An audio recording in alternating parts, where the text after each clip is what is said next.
آج کے اس تفصیلی جائزہ میں آپ سب کا خوش آمدید۔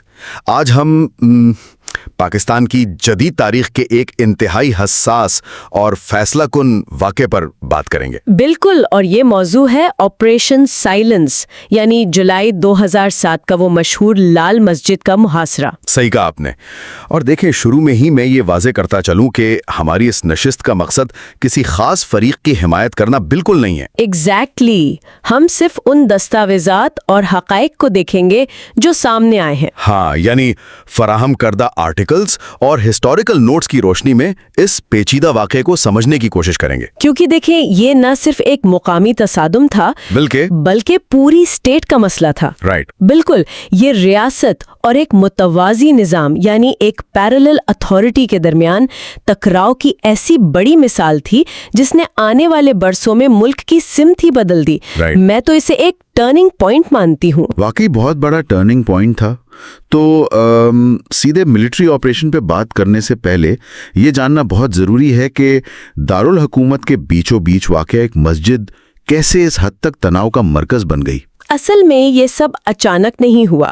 پرویز مشرف کے دور حکومت میں لال مسجد اور اس سے منسلک جامعہ حفصہ کے طلباء اور کچھ خطار پنتھی علماء نے ریاستی رت کو چیلنج کرنا شروع کیا۔ اچھا، یعنی آہستہ آہستہ ان کی حرکات بڑھ رہی تھی۔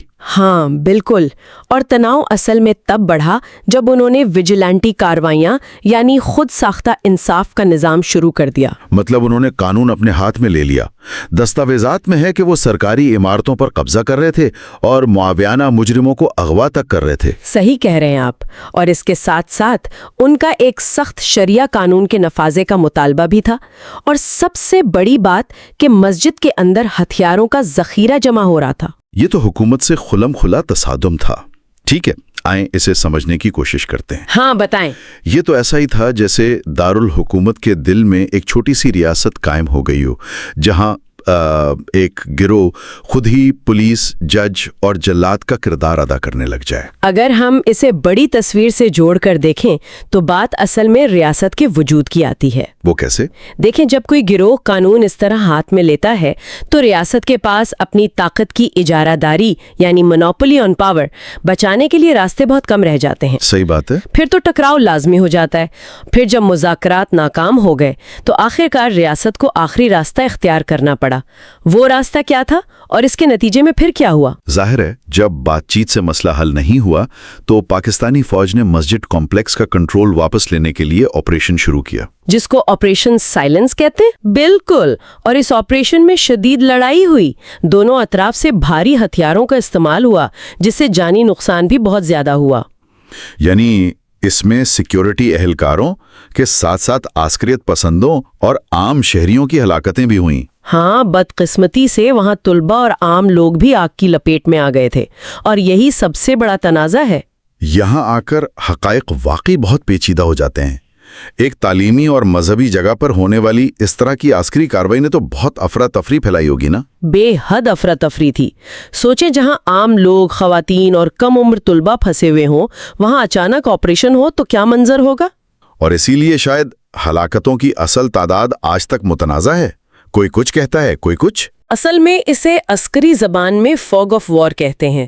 آپریشن کے دوران ایسی افراتفری پھیل جاتی ہے، کمیونیکیشن ٹوٹ جاتی ہے کہ اندر اصل میں کون لڑ رہا ہے اور کون پناہ ڈھونڈ رہا ہے یہ پتہ ہی نہیں چلتا۔ اچھا، تو اس فوگ آف وار کی وجہ سے ہی جانی نقصان پر سوالات اٹھائے جاتے ہیں۔ یہ واضح کرتا ہے کہ ایسی کارروائیوں میں معلومات کا تسلسل کیسے بالکل ہی ٹوٹ جاتا ہے۔ ایگزیکٹلی۔ اور جب معلومات نہیں ہوتی تو پھر افواہیں اور مختلف دعوے سامنے آتے ہیں۔ تو آپریشن تو ختم ہو گیا، کنٹرول بھی واپس آ گیا، لیکن اس نے قوم کو دو مختلف سوچوں میں تقسیم کر دیا۔ اور یہ تقسیم بہت گہری تھی۔ یہاں میں سننے والوں کو یاد دلاتا چلوں کہ ہم یہاں اسٹرکٹلی امپارشل رہیں گے، ہم کسی سائیڈ کی حمایت نہیں کر رہے۔ بالکل، ہم صرف موجود سورسز کے مطابق دونوں نظریات بیان کر رہے ہیں اور کسی بھی بنیاد کی توثیق نہیں کر رہے۔ صحیح۔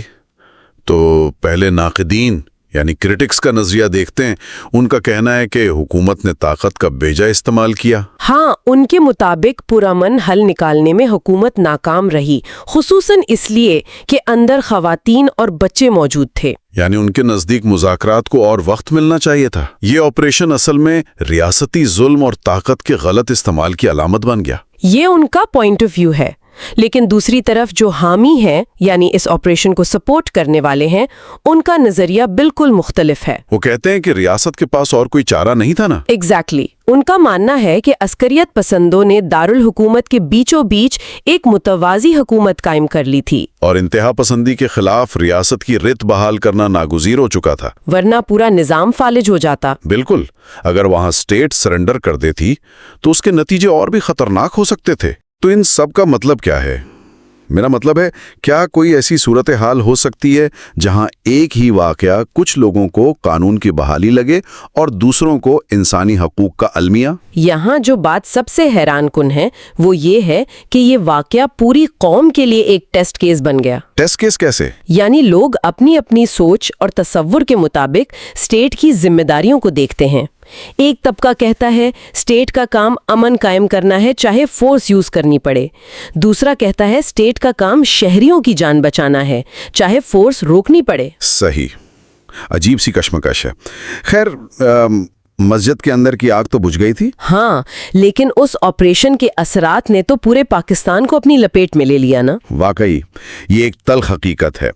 تجزیہ نگاروں کے دستاویزات بتاتے ہیں کہ اس واقعے کے بعد آنے والے برسوں میں پورے پاکستان میں عسکریت پسندی میں اچانک اضافہ ہوا، بلکہ ملیٹنسی اور خودکش حملوں کا ایک سلسلہ شروع ہو گیا جس نے سب کو ہلا کے رکھ دیا۔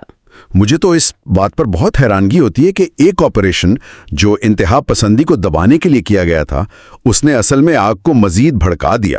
اس سے ایک اہم سوال پیدا ہوتا ہے کہ آخر لال مسجد کا واقعہ آج بھی پاکستان کی تاریخ کا اتنا متنازع باب کیوں ہے؟ شاید ان سلجھے سوالات کی وجہ سے، جیسے انٹیلیجنس کی ناکامیاں کہاں ہوئیں؟ بالکل، اور سیاسی فیصلوں میں تاخیر کیوں ہوئی؟ اس کے علاوہ انسانی حقوق کے مسائل اور آخری حملے میں واقعتاً کتنا جانی نقصان ہوا، یہ سب سوالات آج بھی وہیں کھڑے ہیں۔ اور یہی سوالات آج تک ملک کے سلامتی کے فیصلوں پر اثر انداز ہوتے ہیں۔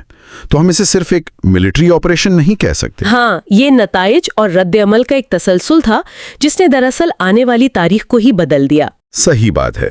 تو اس بڑے اور سنجیدہ موضوع پر اس تفصیلی جائزہ کو سمیٹتے ہوئے میں سننے والوں کے لیے ایک گہرا سوال چھوڑنا چاہتا ہوں۔ ضرور، یہ آگے کی سوچ کے لیے بہت ضروری ہے۔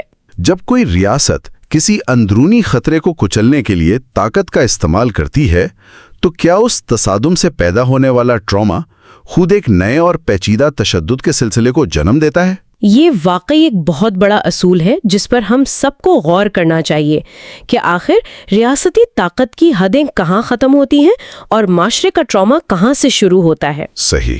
سننے والوں کو اس اصول پر غور کرنے کی دعوت دیتے ہوئے ہم اپنی اس فکر انگیز نشست کا یہیں اختتام کرتے ہیں۔ اپنا خیال رکھیے گا۔ خدا حافظ۔